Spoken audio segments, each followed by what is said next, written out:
Good evening and welcome to Cavan TV.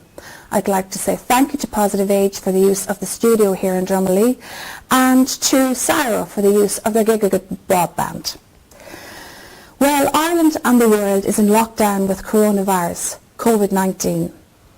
Each evening, the Chief Medical Officer of Ireland, Dr. Tori Holohan, briefs the nation on the numbers of people who have contracted the virus and who have passed away from it.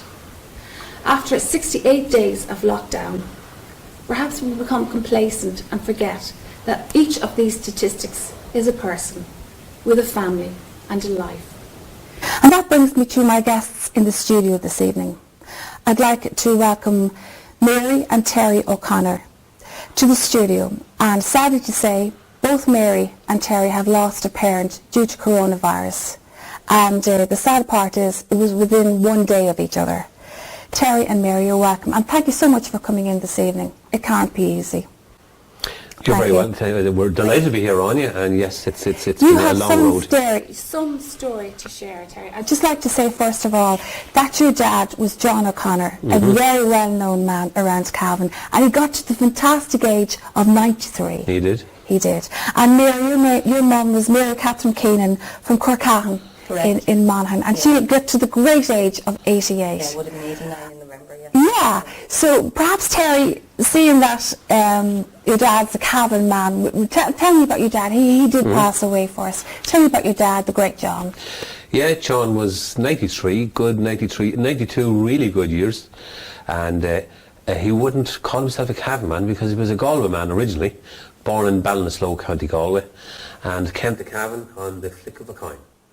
It was either Cavan or Castlereagh, I think it was, when he was about 17 or 18 years of age, and he was in the monumental stone business. Headstones was what he did for a living. He made them, and he learned his trade in Ballinasloe and decided to set up somewhere.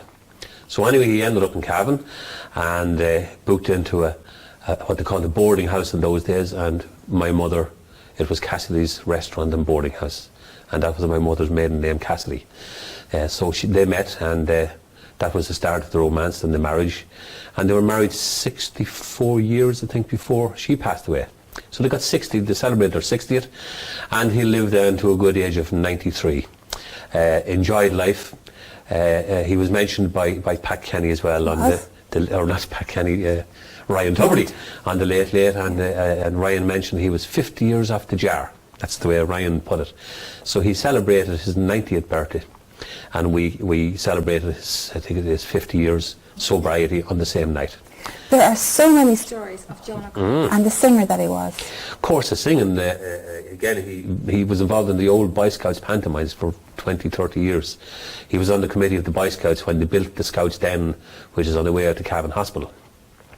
And part of the funding was to build this new Scout Hall, was to run a Scouts pantomime every Christmas. And he was the leading male tenor voice. He had a voice like Mario Lanza, or the Irish version was Joseph Locke, and his song was Blaze Away. And his favourite song that we actually, I sang it, well, I couldn't really, my voice was, I found it very hard to sing on the day, but I did sing. Emotional parts. Yeah, very emotional. So his song that he used to love singing, It Is No Secret What God Can Do.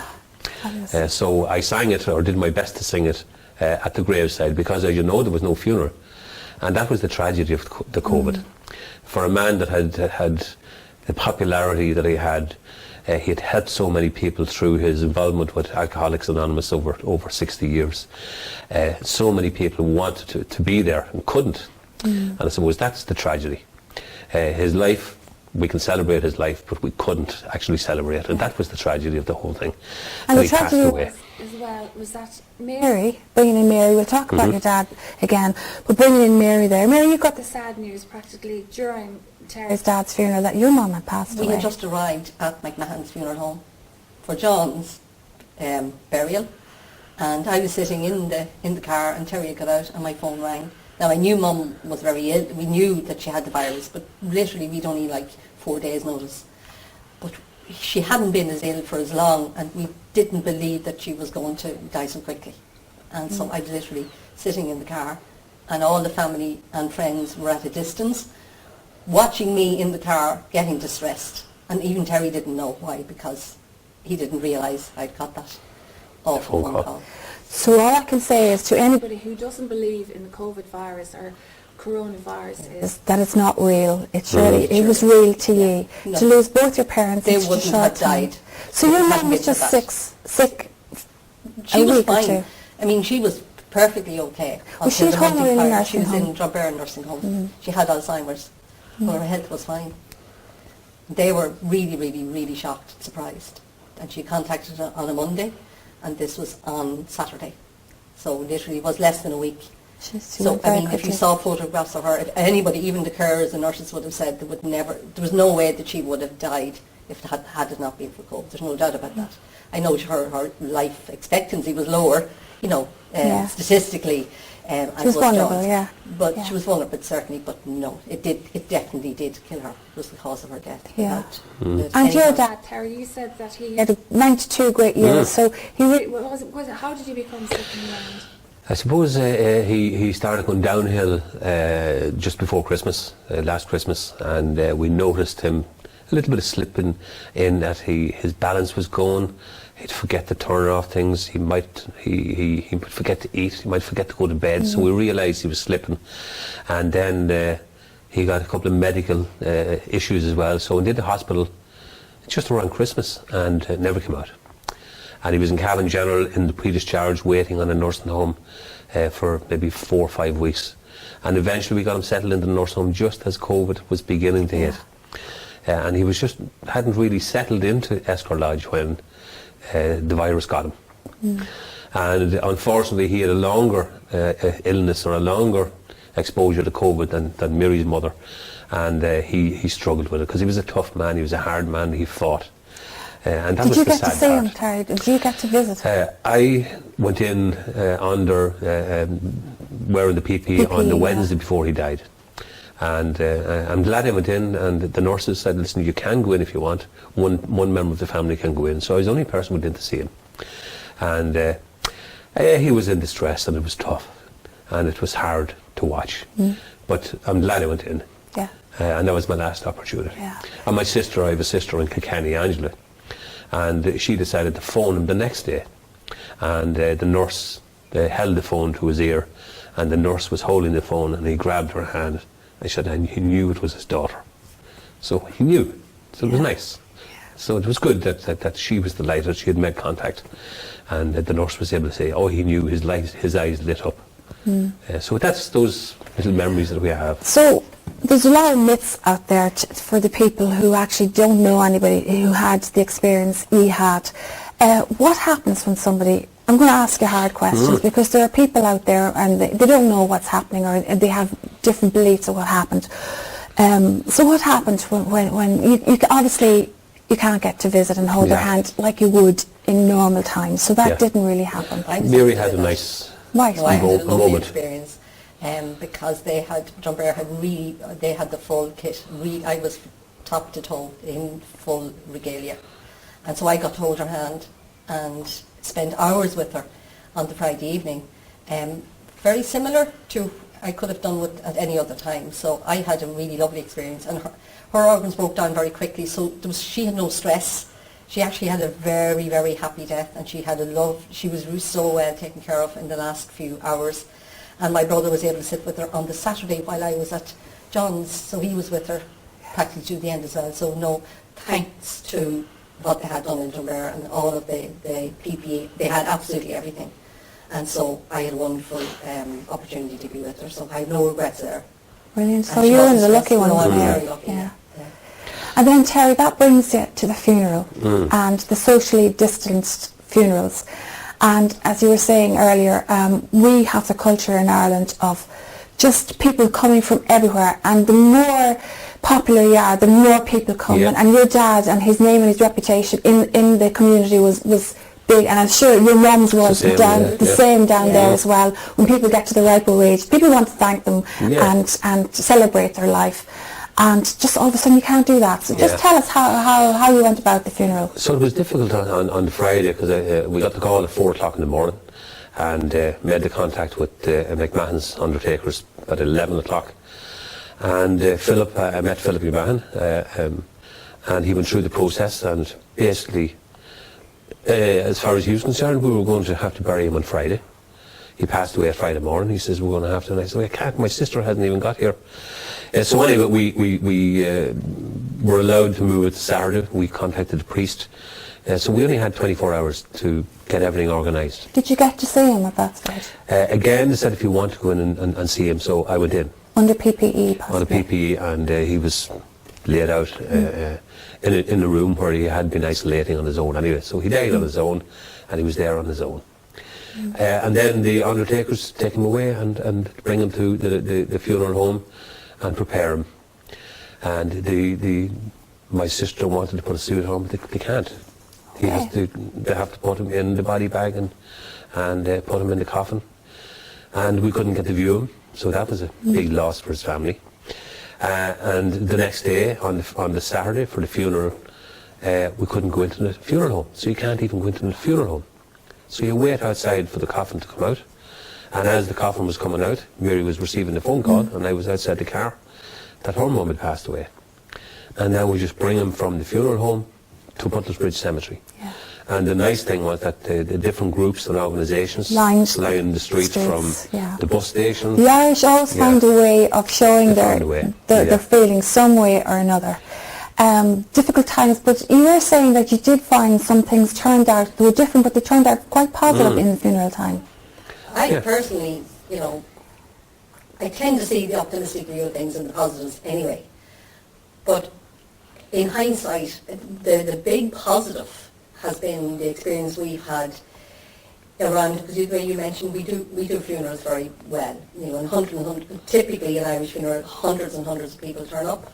Really hundreds, into them, almost 1,000. You see massive funerals. I've been at them, and it's very intense, and it's 3 or 4 days of intense people, which is wonderful, and which is what we miss the most, and what we did miss, and we missed that greatly at the time. However, we're into nearly 6 weeks, 5-6 weeks, and there's a constant stream of well-wishers, callers, telephone calls, texts, messages, and people writing to us beautifully. Which you would not have done otherwise. No. Which you would not have done. Handwritten, and they're like a joy to read, and they're writing them because they're saying we couldn't be there, but we have something that is going to last forever, because I had experience, my only sister was killed tragically over 20 years ago down in Kilrush in County Clare, and there was such hundreds and hundreds who came from Cavan, Monaghan to be there, and I barely got to speak to them. Yeah. And they went to all that trouble, and I just felt, but we came back a week later and we'd nobody. Yeah. Because it's like I've been to the funeral, and also people who would say after, I didn't want to bother you. Actually, there's nothing nicer than please do bother us. It's what we want. So you're saying the positive side of this. It wasn't just a rush at one time, so it's kind of a slow thing now, and come to terms with it. And one of my cousins who was there lined up, he was saying it was just an amazing scene to watch you all arriving, because normally everybody's in the church, waiting, but because they were lined, but I felt there was something about that as well, the visual, to be able to actually see everybody on either side, and we were chatting about it. Oh, there's Sonia, there's John, and we were having lovely conversations, as opposed to when you're in the church and everybody's coming behind you, and they're gone before you know it, and all you have is a name in a book. Nice. So we just felt like someone described it like it's normally people come to us to console us, but we were going to you to be consoled. We're driving past everybody. So it was gorgeous, like the guards of honour and the way it was done, and the planning of it. It's just beautiful.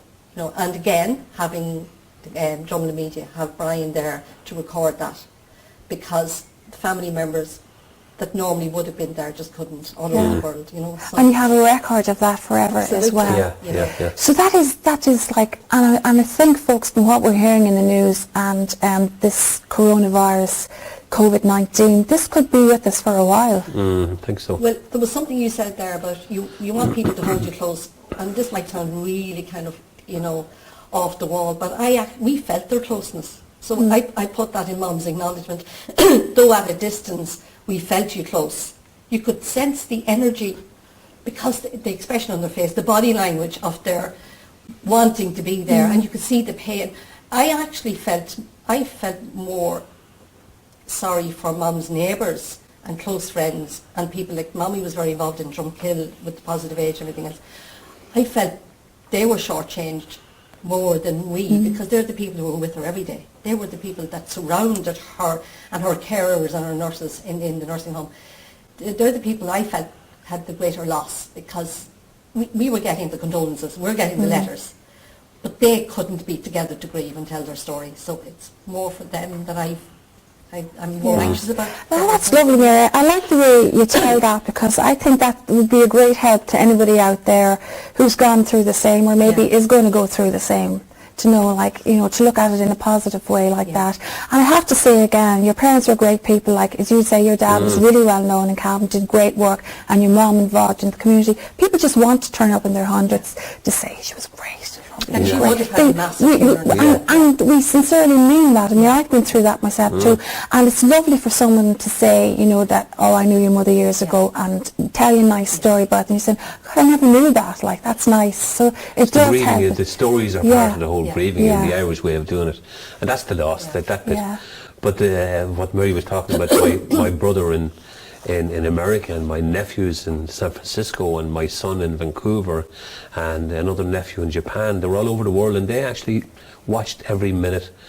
And luckily, Brian had set up a camera at the cathedral, and they didn't realise that it wasn't streamed live. It was put on later on, so they could actually watch back and see the cathedral choir singing as the coffin stopped, as the hearse stopped at the cathedral, and they could see then the vehicle moved in front of the hearse, and they could see all the neighbours. So they were totally bowled over by this expression of a town coming out to wish farewell. Yeah, and I would say, Mary, as well, that maybe, you know, your mums, both your parents, folk who couldn't get there, maybe that gave them some solace to see something. At least they got to see some part of it. Anyway, you know. They felt a part of it. So, and like I would be saying to other people who, if you know of anyone who's gone through that, it's never too late to actually send a condolence, to make that call, to put the amount of messages on RIP as well. But I think the other element was, it's because people had time. They had time to do that.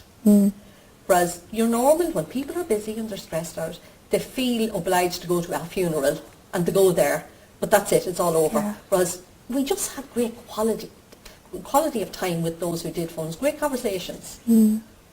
Well, that's amazing. You've shown another side to a very sad story, and I hope it brings you solace and peace that you've gone through that. Now, as regards as your work, you are lucky in a way, the way things have turned out for you. Tell me, Mary. Well, we are both, we deliver training programs, adult education and training, and we're both tutors with the ETB, Education Training Boards, and we deliver training to frontline staff all over the country, civil service, and on Garda Síochána, and members of various different organisations. And 6 months ago, we started to do some of the work online, and had this been 6 months ago, we would be out of business, but because we had actually started online programs, we still had some work, you know, a small bit, but now a lot of our other organisations are seeing the benefits of actually delivered training online. So we can kind of pioneer some of the programs as well, because we've had the experience of delivering them. And also, you know, we all know, we can see what was happening in the world, the amount of stress, the amount of busyness. Time for change, perhaps. You know, and I think, like, on a typical week for us, we would be gone from Monday to Friday, you know, driving for hours to get to a location, to stand in front of a group of people who also had come on trains, planes and automobiles to get to where we were. By the time we'd start our day's work, everybody was up at probably 5 o'clock and getting home at around 8 or 9. Now we have the luxury, and it is a luxury in a sense, to be able to deliver that training online. Now they don't have the same experience, we don't have the connection that we have with each other, but we're adjusting to connecting online, and perhaps it may last for a long time, but it's certainly... It seems like it's the way to go. There's less congestion, there's less stress. People are more relaxed, they're taking in the programs without the stress that they would have had with the commute. So there are benefits. And we have more time as well. Yeah. Personally, we have more time. Instead of the 2 hours in the car to get to Dublin to deliver training, or to Galway, another 2 hours west, and then 2 hours home, 4 hours a day that we're in the house. We're at home. So Terry, have you, just when you're speaking to people out there, the name of your company, how anybody can contact you if they want your details? Yeah, we're mainly, I suppose, our background was security training, so Safe Zone Security Training is the website. And it's safezonesecuritytraining.com, I think, is how they can contact us. They can get me on 086 087 216 1616, and Mary is on 087 8181 983. So we do conflict resolution, we do management development training, coaching. I mainly look after the hard skills side, which is the security related, responding to physical and environmental attack. Mary looks after the more of the psychology and the soft skills end of it. So between the two of us, we have a package and a suite of training courses available. So it's security of self, not only the physical security but the psychological security. And today, this is where we're going as well. After this, we'll be going that way. We literally spent all day. We were tempted to sit in the sun, but we spent all day. We've been asked to design a course, conflict during COVID, and how to respond to it, because frontline staff are getting such verbal abuse. So we have that. Even people in shops are getting verbal abuse. That's it, as yeah, well. and security staff and frontline people, yeah. There's a lot of great material in that, behaviour, human behaviour, how people behave. So it's actually opened new doors for you and for that online work. Yeah. So, and it's work that we have huge experience. We've been doing this since 2006 anyway, so we've nearly 14 years. But because we were... You're probably the pioneers nearly on Well, we did Certain pioneer. most of it, We have a yeah. programme that, or ESPOND, which we actually did design ourselves, but that was actually designed primarily for people in the security industry who were only the receivers of this verbal abuse. But we can see it's spilling out now to all areas of all walks of life. Yes. Well done, folks. And once again, I'd like to say, Mary Catherine Keenan, and to John O'Connor, may you rest in peace, and thank you, and thanks from everybody for the great lives that they lived. And Mary, your story is lovely, and there's so many things flying around there about what happens at funerals during COVID, and people, unless somebody actually tells their story, you don't know the truth until you hear it from the horse's mouth, sort of thing. So I say well done to you for sharing your story. It's been very hard on you, Mary, to get your news at Terry's dad's funeral, and to lose both wonderful people through COVID. You certainly will never forget coronavirus or COVID-19. It's a life changer. Well done, and thank you once again to Mary and Terry O'Connor. Thank you, folks, for talking to us on Cavan TV. And thank you, Anya, for inviting us. We've enjoyed